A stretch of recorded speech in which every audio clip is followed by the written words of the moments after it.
Ladies and gentlemen, welcome to this live news/midterms update as the countdown to Election Day has begun hitting the hours mark.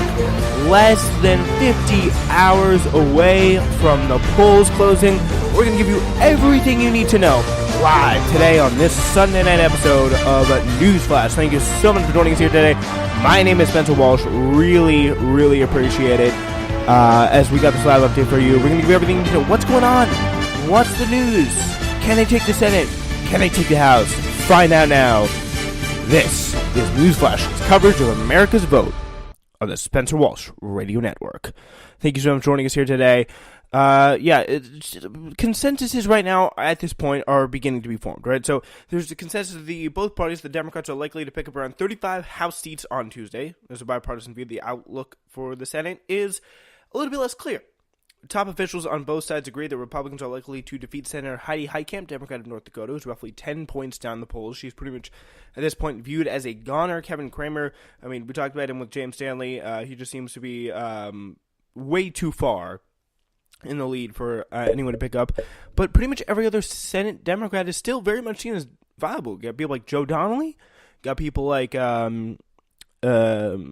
Wacky Jackie Rosen out there in Nevada, very possibly within striking distance. Phil Bredesen is also the moderate of Tennessee, could very well have a chance at being in striking distance here. So, and of course, we got some Republican seats that could be flipping. Of course, Nevada is right now, or was, a Republican-held seat. And of course, Ted Cruz could possibly change things as well. But all these Democratic seats that are under pressure, Joe Donnelly's against another one in Indiana, like they are right now seeming very viable. A new poll on Saturday, there's another one here, Missouri, showed Claire McCaskill of Missouri tied with Josh Hawley, the Republican nominee. She was widely seen throughout October as the most vulnerable incumbent after Heitkamp. But Trump is supposedly set to make Hawley his final campaign stop as he goes with Sean Hannity and Rush Limbaugh. That's a big power line up there, big power boys, Monday night for his final campaign rally. McCaskill is campaigning outside of Walmart in Ferguson, Missouri, suggests that Trump's rallies for Hawley might backfire with a lot of African-American shoppers she was greeting there. A lot of my constituents at this Walmart, they now identify Josh Hawley as Donald Trump. Josh Hawley, whatever. And this is not a positive thing for most of my constituents. Now in other parts of the state, it may be a very positive thing, but we will have to see how that comes out in the wash. We shall see. And personally, I'm no big fan of Claire McCaskill.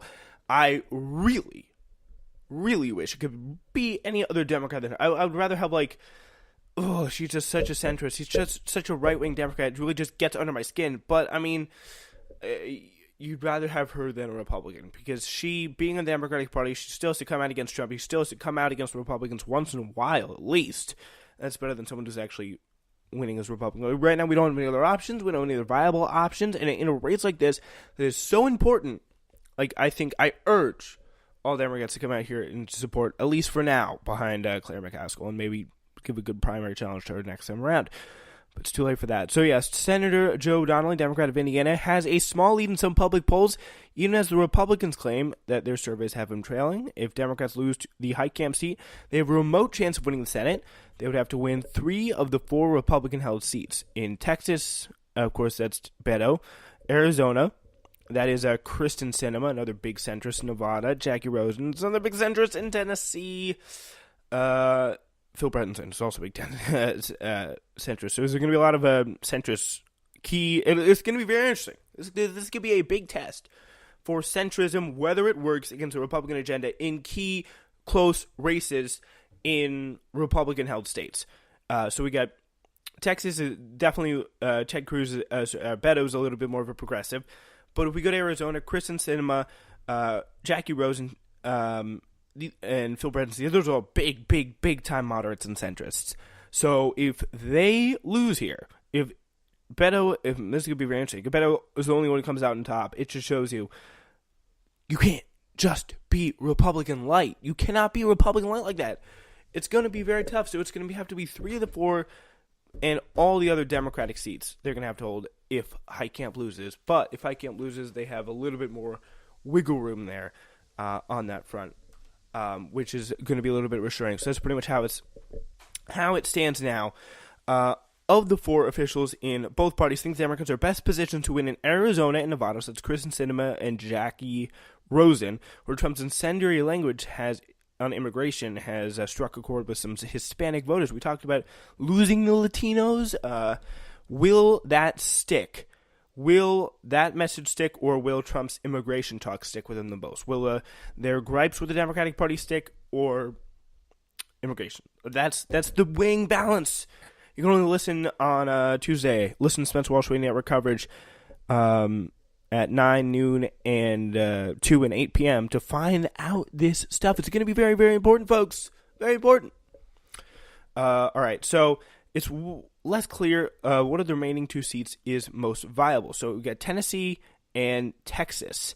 In Tennessee, Democrats insist that Phil Bredesen, as a former governor, is only narrowly trailing in the Senate race. Public polls, though, show Republican Representative Blackburn enjoying a lead, although some surveys have come out seeing him tied. We just don't know for sure. Blackburn's got a lead in some of the public polls, and according to James Stanley just sent this message to me, Tennessee's Senate race is now tied after a full 2 weeks of Blackburn up by 49 points. So we don't know he didn't say what he was getting on that off, but it is definitely a very close race between Bredesen and Blackburn. But, of course, that again leaves the infamous Texas Senate race, or the famous Texas Senate race, between the God, Representative Beto O'Rourke, and Senator Ted Cruz. Republicans insist that the race is in their favor, and Cruz leads outside the margin of error in polling. But early voting in Texas is reaching some historic levels. Let's see. I also have that written down here. So I want to give you quickly just some of the percentages of early voting. That's another big theme this election. And just get you some of an idea of how much is going on here. Early voting percentages, they've increased drastically since 2014. Here are some of the states by percentage of increase. Arizona, another key Senate race for the Democrats going on there, 217%. Florida, of course, the big governor's race and Senate race going on there, 131% early voting increase. Georgia, 415. That's Stacey Abrams. Stacey Abrams, we are going to talk about her a lot tomorrow morning on Red Alert. I want you to go check that out episode. That's going to be very interesting. 415%, big increase there. Minnesota is 128% increase. Nevada, 364. Tennessee, wait for this. This is, again, another big Senate race. Phil Bredesen, we just talked about. 767 increase. And Texas, of course, the big early voting, jumped 448%. And a lot of those could be with young people. We just don't. What we are seeing is a lot of Democrats liking their early voting. A lot of Democrats liking the early voting so far. But early voting in Texas is really reaching historic levels, and veteran Democrats say it's folly to trust any polling when it's not clear what the universe of voters could be, given that O'Rourke has excited many Texans beyond those who usually vote. Key point. Many Texans, and this is why polls, especially in this election and especially in the last election, could be very inaccurate. Because polls poll likely voters.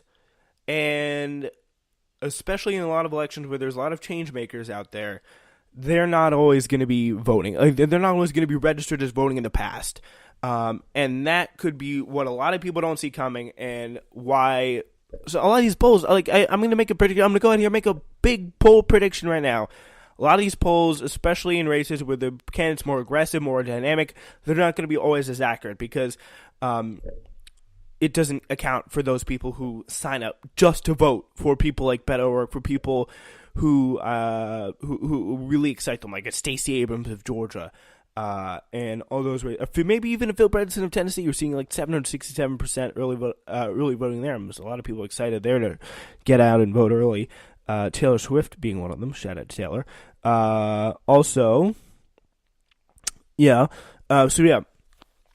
O'Rourke and Ted Cruz going on, and that race and most races here in the Senate could be coming down to turnout. Our next big thing here on the docket is the Brian Kemp in Georgia story. I'm not going to talk about that one because I'm going to save that one for tomorrow morning, just 12 hours away. Well, 11 hours and 56 minutes away from dropping. Our new Monday episode of Red Alert is going to be all about this. It's a crazy situation. Like, you don't think of anything like it could possibly be happening in America. So, yeah, I'm going to want you to tune in for that. Red Alert, subscribe right now on iTunes if you haven't checked out our other episodes. And then it's going to be something you're going to want to tune in for.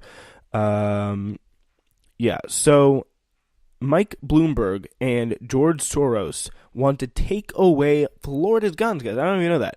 According to mailers arriving at homes there last week, urging support for Ron DeSantis, a Republican candidate for governor. Of course, this is after George Soros just got a bomb mailed to him. So, yeah, of course, we love that. And, of course, the literature claiming to be from the NRA, political arm, says Mayor Andrew Gillum of Tallahassee, the Democratic nominee who's locked in a tight race with DeSantis, shares the same radical anti-gun agenda as people who the right wing crap their pants whenever they hear Michael Bloomberg and George Soros. Yeah, they both favor gun control. They have been the targets of, obviously, of gun rights advocates in the past.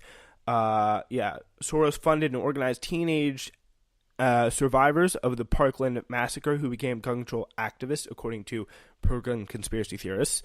Facebook ads posted by the NRA called Bloomberg a hypocrite for using an armed security detail while pushing gun control. And I think probably the main reason why he wants to use gun control is because there are still guns out there. Armed security guards is because there are still gunmen out there and people who the NRA is inciting with these type of ads. That want to possibly use those guns to do some pretty bad things to him. And if I were him and I was being attacked by crazies like people who like the NRA and so obsessively, I'm not saying everyone who likes the NRA is crazy. It's just not true. I would want an armed security detail if I could afford it too. So yeah, Bloomberg formed the gun control organization Every Town for Gun Safety, which is actually pretty interesting.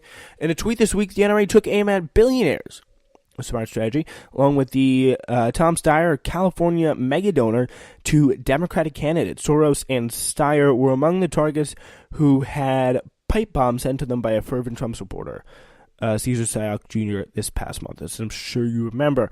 Yeah, so another billionaire is pumping unlimited money into electing anti-gun lawmakers.